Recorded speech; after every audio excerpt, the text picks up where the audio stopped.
Hello everyone, welcome back to the Harshi DSC classes. ఈరోజు మనము ఈ వీడియోలో తెలుగుకి సంబంధించినటువంటి మోడల్ పేపర్ అయితే చూద్దామండి. సో ఇది వచ్చేసి ఎస్ఏ ఎస్జేటీ ఇద్దరికి కూడా యూజ్ అవుతుంది. వీడియో వచ్చేసి స్టార్టింగ్ నుంచి ఎండ్ వరకు చూడండి. మన ఛానల్లో వచ్చేసి ఎవరైతే టెట్కి ప్రిపేర్ అవుతున్నారో వాళ్ళకి సంబంధించి వచ్చేసి మోడల్ పేపర్స్, అలాగే practice papers, lesson wise bits, ఇలా ప్రతి ఒక్కటి కూడా మన ఛానల్లో అయితే ఆల్రెడీ అప్లోడ్ చేస్తూ ఉన్నామండి ప్రతిరోజు కూడా. సో ప్రాక్టీస్ చేయాలి అనుకున్న వాళ్ళు ప్రాక్టీస్ అయితే చేయండి. సో ఎగ్జామ్ అనేది మనకు తొందరలో ఉంది కాబట్టి ప్రతి ఒక్కరు రివిజన్ అయితే స్టార్ట్ చేయండి. దాంతోపాటు ప్రీవియస్ పేపర్స్ కూడా ఒకసారి అయితే కంపల్సరీగా చెక్ చేసుకోండి, మీకు ప్యాటర్న్ అనేది తెలుస్తుందండి. సో ఈ వీడియోలో చూసుకున్నట్లయితే మనము తెలుగుకి సంబంధించి చూద్దాము. ఫస్ట్ క్వశ్చన్ చూసుకున్నట్లయితే బులుసు వెంకటరమణయ్య గురించి సత్యాలు ఏవి అనేసి ఇచ్చారండి. సో వీరి యొక్క కలం పేరు రావు. బులుసు వెంకటరమణయ్య గారి కలం పేరు వచ్చేసి రావు అనేసి ఇచ్చారండి. ఇది మనకు కరెక్టే. సో వీరు చిన్నయ్య సూరి ప్రౌఢ వ్యాకరణానికి టీకా రాశారు అనేసి ఇచ్చారండి. సో ఇది మనకు రాంగ్. ఎందుకంటే చిన్నయ్య సూరి రాసింది వచ్చేసి మనకు బాల వ్యాకరణం అండి. బాల వ్యాకరణము, ప్రౌఢ వ్యాకరణం కాదు, బాల వ్యాకరణం అండి. సో నా ఉత్తర దేశ యాత్ర వీరి యొక్క యాత్రా రచన అనేసి ఇచ్చారు. సో ఇది నిజమే. నెక్స్ట్ కాశ్మీర దీప కలిక వీరి కథా సంకలనం అనేసి ఇచ్చారండి. సో ఇది వచ్చేసి కాశ్మీర దీప కలిక అనేది నాయని కృష్ణకుమారి గారి ప్రసిద్ధ యాత్రా వచన కావ్యం అండి. సో బులుసు వెంకటరమణయ్య గారిది కాదు. సో ఇది కూడా మనకు రాంగేనండి. సో ఓన్లీ ఇక్కడ మనకు ఆ అలాగే ఈ మాత్రమే బులుసు వెంకటరమణయ్య గారికి సంబంధించినటువంటివి. సో బులుసు వెంకటరమణయ్య గారి కలం పేరు వచ్చేసి ఏంటిదండి? రావు. అలాగే నా ఉత్తర దేశ యాత్ర వీరి యొక్క యాత్రా రచన అండి. అలాగే వీరు చిన్నయ్య సూరి యొక్క ప్రౌఢ వ్యాకరణం కాదండి, ఏం రాశారండి? బాల వ్యాకరణం రాయడం జరిగింది. సో కాబట్టి ఓన్లీ ఆ అండ్ ఈ మాత్రమే సరి అయినవి. నెక్స్ట్ క్వశ్చన్ చూద్దాము. క్రింది వాణిలో సంభాషణ ప్రక్రియకు చెందిన పాఠాలు ఏవి అనేసి ఇచ్చారండి. సంభాషణకు సంబంధించి మనకు మేలుకొలుపు, మంచి బహుమతి, మర్యాద చేద్దాం, ఇట్ ఈస్ పండగ అనేసి ఇచ్చారు. సో ఏంటి అండి వీటిల్లో? ఓన్లీ మంచి బహుమతి, ఇట్ ఈజ్ పండగ, ఇవి మాత్రమే సంభాషణకు సంబంధించినటువంటి ప్రక్రియకు చెందినటువంటి పాఠాలు. సో కరెక్ట్ ఆన్సర్ ఏమవుతుందండి? ఆప్షన్ 3. నెక్స్ట్ క్వశ్చన్ వచ్చేసి క్రింది వాణిలో సరికానిది ఏది అనేసి అడుగుతున్నారండి. సో ఇక్కడ ఫస్ట్ చూసుకున్నట్లయితే పురుషులను బోధించే పదాలను మహత్తులు అంటారు అనేసి ఇచ్చారు. సో ఇది కరెక్టే. స్త్రీలను సంబోధించే పదాలను మహతీవాచకాలు అంటారు అనేసి ఇచ్చారు. సో ఇది కూడా కరెక్టే. సో స్త్రీలను సంబోధించే పదాలు ఏకవచనంలో మహత్తుతో కలుస్తాయి అనేసి ఇచ్చారు. ఇది రాంగ్ అండి. మహత్తు అంటే వేటిని పిలుస్తాం మనము? పురుషులను సంబోధించే పదాలను మహత్తులు లేదా మనము ఏమంటాము?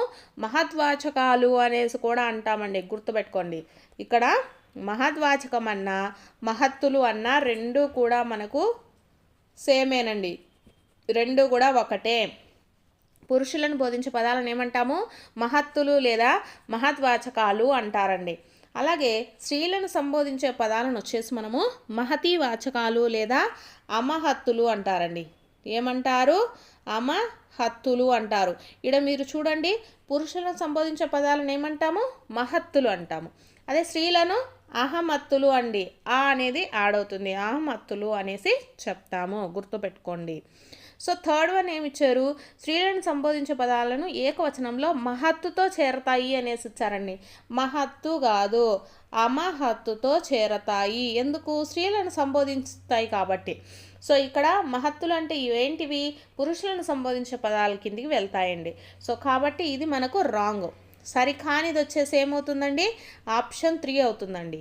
నెక్స్ట్ ఇక్కడ మన కళాకారుడు అనేసి ఇచ్చారు. సో ఇది పురుషులను బోధించేటటువంటి వాక్యం కాబట్టి, పదం కాబట్టి ఏమవుతుందండి? ఇది మహద్వాచకం అవుతుంది. సో ఇది కూడా కరెక్టేనండి.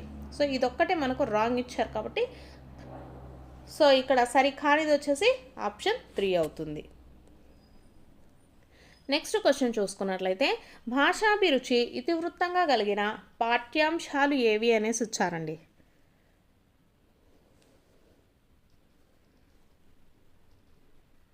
సో ఏమండి, ఓన్లీ మమకారం అండి.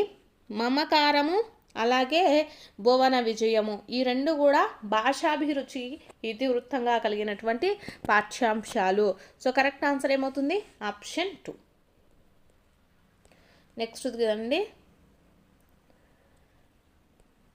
అయనం, అనిశం, అరసి అనే పదాలు అర్థాలు వరుసగా దేనికి వస్తాయి అనేసి వచ్చారండి.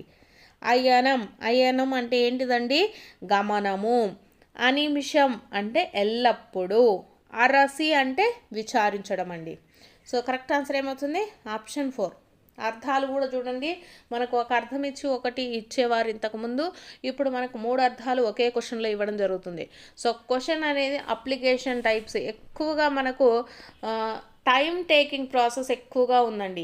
సో కాబట్టి ప్రతి ఒక్కరు కూడా ప్రీవియస్ పేపర్ను ఏదో ఒకటి తీసుకొని టైం మేనేజ్మెంట్ ఎలా సెట్ చేసుకోవాలి అనే విధంగా ఒకసారి అయితే ప్రాక్టీస్ అయితే చేసుకుంటూ ఉండండి ప్రతిరోజు కూడా. సో అయనము అంటే అర్థం ఏంటిదండి? గమనము. అనిమిష అంటే ఎల్లప్పుడూ అండి. అరసి అంటే విచారించు. నెక్స్ట్ది, సరి అయిన పర్యాయ పదాలు గల పదాన్ని గుర్తించండి అనేసి వచ్చారండి. సరి అయిన పర్యాయ పదాలు. సో ఏంటిదండి?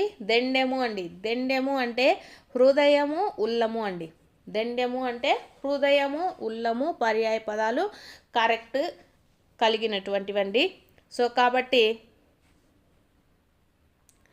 ఆప్షన్ 3 మాత్రమే కరెక్ట్ అవుతుంది.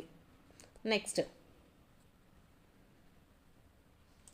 క్రింది పదాలను వాటి నానార్థాలతో జతపరచండి అనేసి వచ్చారండి. సో దివి అంటే ఏంటిదండి? మనకు స్వర్గము, ఆకాశము. నెక్స్ట్ సీమ అనేసి వచ్చారండి. సో సీమ అంటే మనకు వరిమడి, గుర్తు అండి. నానా అర్థాలు. సీమ అంటే వరిమడి, గుర్తు. సుధా అంటే ఏంటిదండి? అమృతము, పాలు. రక్తము అంటే ఏంటిదండి? రుధిరము, రాగి అండి. సో కరెక్ట్ ఆన్సర్ ఏమవుతుందండి? ఆప్షన్ 2 అనేది కరెక్ట్ అవుతుంది. సో మీకు టైం మేనేజ్మెంట్ కోసం ఏం చేస్తారంటే, ఇలాంటి జతపరచడం వచ్చినప్పుడు ఏదైనా మనకు ఇప్పుడు ఫస్ట్ దానికి వా అండి. సో ఈ రెండు కూడా ఎలిమినేట్ చేద్దాము. నెక్స్ట్ దానికి చూసుకున్నట్లయితే యా వచ్చేస్తుంది. సో మిగిలిన వాటిల్లో ఏం లేదు కాబట్టి కరెక్ట్ ఆప్షన్ 2 అనేసి పెట్టేసేయండి. కాన్ఫిడెంట్గా ఫస్ట్ది సెకండ్ది చూసుకోండి. సో నెక్స్ట్ది అవసరం అనుకుంటేనే చూడండి. సో అలా చూడటం వల్ల ఏంటిదంటే జస్ట్ ఫ్రాక్షన్ ఆఫ్ సెకండ్స్ అయితే చూడండి. మీరు అలానే వాటి గురించి ఆలోచిస్తూ ఉండడం వల్ల మీకు ఏంటంటే టైం అనేది వేస్ట్ అవుతుందండి. ఆప్షన్ ఎలిమినేషన్ అనేది వెరీ వెరీ ఇంపార్టెంట్ అండి. మనకు టైం అనేది చూసుకోవాలి కాబట్టి ఆప్షన్ వెరిఫికేషన్ మెథడ్ అనేది ప్రతి ఒక్క సబ్జెక్ట్లో యూజ్ అయితే చేసుకోండి. సో ఇక్కడ నానార్థాలు చూద్దామండి ఇంకొకసారి. దివి అంటే అర్థం ఏంటిదండి? స్వర్గము, ఆకాశము. అలాగే సీమ అంటే ఏంటిదండి? వరిమడి, గుర్తు. సుధ అంటే అమృతం, పాలు. రక్తము అంటే రుధిరము, రాగి అండి. సో ఆప్షన్ 2 అనేది మనకు కరెక్ట్ అవుతుంది. నెక్స్ట్ క్వశ్చన్ చూద్దాము. తద్భవ పదాన్ని గుర్తించండి అనేసి వచ్చారండి. తద్భవ అంటే అర్థం ఏంటిదండి? చంద్రుడు. తద్భవ అంటే చంద్రుడు. ఆప్షన్ 3 అనేది కరెక్ట్ అవుతుంది. Next question. మనిషిలో పేరుకుపోయిన మలినాన్ని వీటితో కడిగి శుభ్రం చేయలేకపోయామని దేవి ప్రియ అన్నాడు అనేసి వచ్చారండి. దేనితోనండి? మానవత్వం అనేది కన్నీళ్ళు, అలాగే నులివెచ్చని కన్నీళ్ళు. ఈ రెండు కూడా కరెక్ట్ ఆన్సర్లే అవుతాయండి ఇచ్చినటువంటి పద్యం ప్రకారం. మనకు ఈ రెండు కూడా ఉన్నాయి. సో ఈ రెండిట్లో ఏ ఆప్షన్ పెట్టినా కరెక్టే. Next question. చావలి బంగారమ్మ రచనలను వెలుగులోకి తెచ్చినటువంటి గ్రంథం ఏది అనేసి వచ్చారండి. చావలి బంగారమ్మ రచనలను వెలుగులోనికి తెచ్చినటువంటి గ్రంథం ఏదండి? వైతాళికులు అండి. వైతాళికులు. ఆప్షన్ 3 అండి. నెక్స్ట్ది,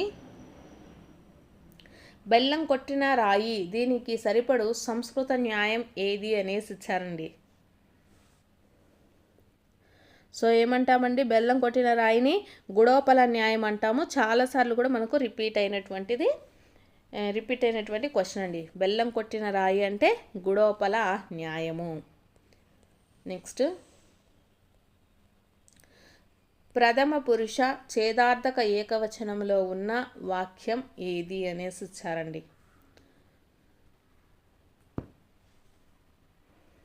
సో ఇక్కడ చూసుకున్నట్లయితే వారు అనేది మనకు రాదండి, నువ్వు రాదు, నేను రాదు. సో ప్రథమ పురుషలో వచ్చేసి మనకు ఏకవచన పదం ఏమవుతుందండి, వేరొకరి గురించి చెప్తేనే అది మనకు ప్రథమ పురుష కిందికి వస్తుందన్నమాట. సో ఏమవుతుంది, వాడు. వాడు అనేది మనకు ఇక్కడ ప్రథమ పురుష ఏకవచనం కిందికి వస్తుంది. సో ఛేదార్థకం అంటే మనకు, సో ఎగ్జాంపుల్ చూసుకున్నట్లయితే ఛేదార్థకంలో ఏమొస్తుందండి, వెళ్తే, వస్తే అంటే ఒక పని జరిగితేనే మరొక పని జరుగుతుంది అనేటటువంటి అర్థం అనేది ఉంటుంది. సో వెళ్తే, వాడు వెళ్తేనే మనకు ఇంకొకటి వస్తుందన్నమాట. సో కాబట్టి వెళ్తే తే అనేటటువంటిది ఇక్కడ మనకు వస్తుందండి, చదివితే అట్లా. సో కాబట్టి వాడు వెళ్తే పని పూర్తి అవుతుంది. సో ఇది మనకు ప్రథమ పురుష ఛేదార్థక ఏకవచనంలో ఉన్న వాక్యం అవుతుంది. సో ఇక్కడ వారు అనేది బహువచనం కిందికి వస్తుందండి. వారు అనేది మనకు ప్రథమ పురుషులో ఉన్నప్పటికీ ఏంటిది, బహువచనంలోకి వస్తుంది. సో వాడు అనేది మనకు ఏకవచనం కిందికి రావడం జరుగుతుందండి. సో కాబట్టి ఆప్షన్ 4 అనేది కరెక్ట్. నెక్స్ట్, సమయస్ఫూర్తి పాఠంలో పాత్రలు ఏవి అనేసి వచ్చారండి. సమయస్ఫూర్తి పాఠంలో చూసుకున్నట్లయితే మనకి ఎవరెవరు ఉన్నారు, రోమశుడు అంటే పిల్లి, ఫలితుడు అంటే ఏంటిదండి ఎలక, చంద్రకుడు అంటే గుడ్లగూబ. సో ఇచ్చినటువంటి ఆప్షన్స్లో మనకు ఎవరండి, సో ఆప్షన్ 3 కరెక్ట్ అండి. ఆప్షన్ 3 ఇక్కడ మనకు చిత్రకుడు అనేసి ఇచ్చాడండి. సో కాబట్టి ఒకసారి చూసుకోండి, మనకు చంద్రకుడ, చిత్రకుడ. సో కరెక్ట్గా చదవాలండి ప్రతి ఒక్కటి కూడా. సో సమయస్ఫూర్తి పాఠంలో పాత్రలేవి, రోమశుడు అంటే పిల్లి, ఫలితుడు అంటే ఎలక, చంద్రకుడు అంటే గుడ్లగూబ. నెక్స్ట్ చూసుకున్నట్లయితే నాలుకతో గట్టిగా అంగిలిని తాకుతూ పలికే అక్షరాలు ఏవి అనేసి ఇచ్చారండి. సో నాలుకతో గట్టిగా అంగిలిని తాకుతూ పలికే అక్షరాలను ఏమంటామండి, మూర్ధన్యాలు అంటాం. ఏమంటాము, మూర్ధన్యాలు అంటామండి. గుర్తుపెట్టుకోండి, ఇది కూడా అడుగుతారు. సో తెలియాలి కదండి. నాలుకతో గట్టిగా అంగిలిని తాకుతూ పలికే అక్షరాలను ఏమంటారు, మూర్ధన్యాలు అనేసి అంటారు. సో ఈ మూర్ధన్యాలు ఏంటివి అంటే టా వర్గానికి చెందినటువంటివి అండి. మూర్ధన్యాలు అంటే టా వర్గానికి చెందినటువంటి అక్షరాలన్నీ మనకు ఏమవుతాయి, ఈ మూర్ధన్యాల కిందికే వస్తాయి. అవన్నీ నాలుగుతో గట్టిగా పలకాల్సిందే. ఠ, ఠ, డా, ఢ, నా కూడా అండి, అనా కూడా మనకు మూర్ధన్యం కిందికే వస్తుంది. సో మిగిలినవి చూద్దాం ఇప్పుడు. సో ఆప్షన్ 2 కరెక్ట్ అవుతుందండి. నాలుకతో గట్టిగా అంగిలిని తాకుతూ పలికే అక్షరాలను ఏమంటాము, మూర్ధన్యాలు అంటాము. సో మూర్ధన్యాలనని వేటిని అంటాము, టా వర్గానికి సంబంధించినటువంటివి అండి. మనకు కా వర్గము, చా వర్గము, పా వర్గము ఇవన్నీ మీకు తెలిసినవే. సో టా వర్గం అంటే ఏముంటాయి, టా వర్గంలో ఠాఠ, డాఢ, అన్న. సో వీటిని మనము ఏమంటాము, మూర్ధన్యాలు అంటాము. ఇవి ఎలా పలుకుతాము, నాలుకతో గట్టిగా అంగిలిని తాకుతూ పలుకుతాము. సో మిగిలినవి చూద్దాము. పాప, బాబ, మ. వీటిని ఏమంటామండి, ఓష్ఠ్యములు అంటాము. వీటిని ఏమంటాము, ఓష్ఠ్యములు అంటే పెదవుల సహాయంతో పలుకుతాము. పాప, బాబ, మ. నెక్స్ట్ చూసుకున్నట్లయితే మనకు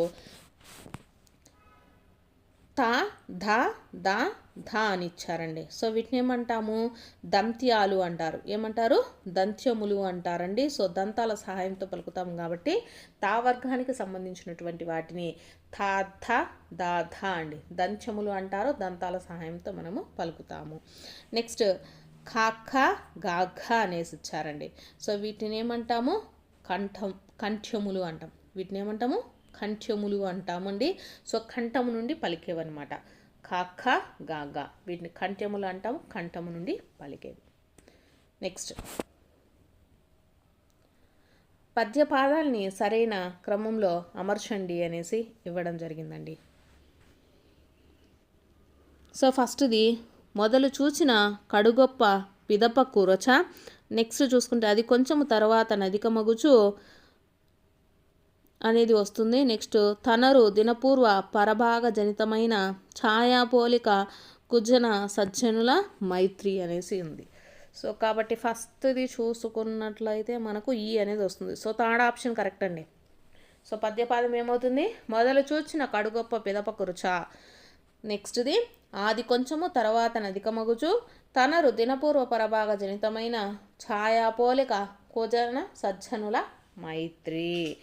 సో కరెక్ట్ వరుస వచ్చేసి ఆప్షన్ 3 అవుతుందండి. నెక్స్ట్ క్రింది వాటిలో సరళాదేశ సంధి సంశ్లేష రూపానికి ఉదాహరణ ఏది అనేసి వచ్చారండి. సంశ్లేష చేసెండక్కులు. చేసెండక్కులు అనేది సరళాదేశ సంశ్లేష రూపానికి ఉదాహరణ అండి. సరళాదేశ సంధికి వచ్చేసి ధృత ప్రాకృతికం మీది పరుషములకు సరళములవుతాయి. ఆదేశమైన సరళములకు ముందున్న ధృతములు బిందు సంశ్లేష విభాషణలవుతాయి అనేసి మనకు ఆల్రెడీ తెలిసిందేనండి. వెరీ వెరీ ఇంపార్టెంట్, గుర్తుపెట్టుకోండి. సో ఇక్కడ చూసుకుంటే చేసెండక్కులు, చేసెండక్కులు అనేది మనకు సరళాదేశ సంధి రూపానికి వస్తుందండి. So option 2 correct. నెక్స్ట్ వృద్ధాశ్రమాలు సమాసం ఏది అనేసి వచ్చారండి.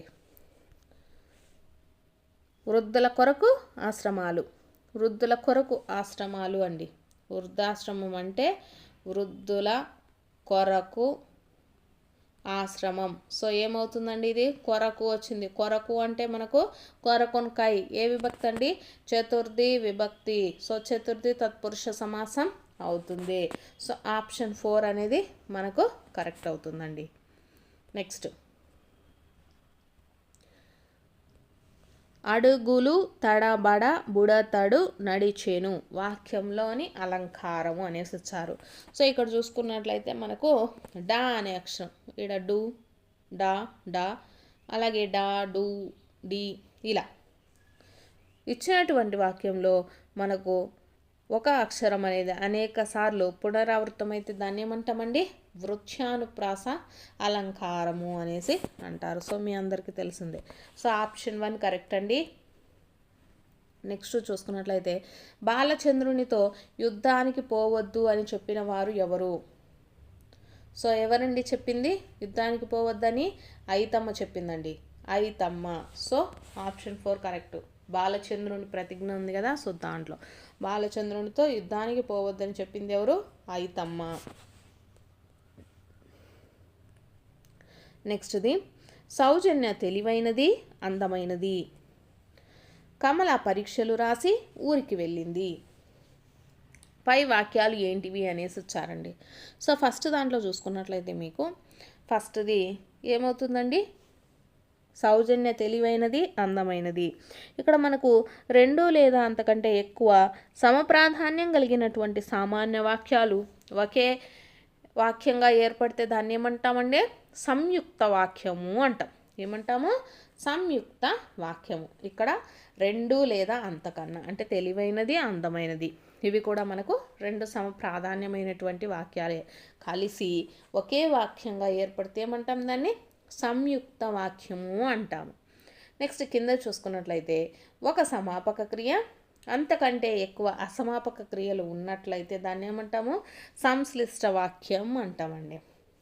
సో అసమాపక క్రియ అంటే ఏంటిదంటే రాసి. క్రియ అనేది పూర్తి కాదండి. క్రియ అనేది పూర్తి కాలేదు అంటే దాన్ని ఏమంటాము? అసమాపక క్రియ అంటామండి. ఇక్కడ వెళ్ళింది ఏముందండి? క్రియ అనేది కంప్లీట్ అయిపోయింది. సో ఏమంటాం? దాన్ని సమాపక క్రియ అంటాము. గుర్తుపెట్టుకోండి, సమాపక క్రియ అంటే క్రియ కంప్లీట్ అయింది అని అండి. అసమాపక క్రియ అంటే క్రియ కంప్లీట్ అవ్వలేదు. సో ఈ విధంగా గుర్తుపెట్టుకోండి. సో ఇక్కడ మనకు ఒక సమాపక క్రియ ఉండి 1 లేదా అంతకంటే ఎక్కువ అసమాపక క్రియలు ఉన్నట్లయితే ఏమవుతుంది? అది సంశ్లిష్ట వాక్యం అవుతుంది.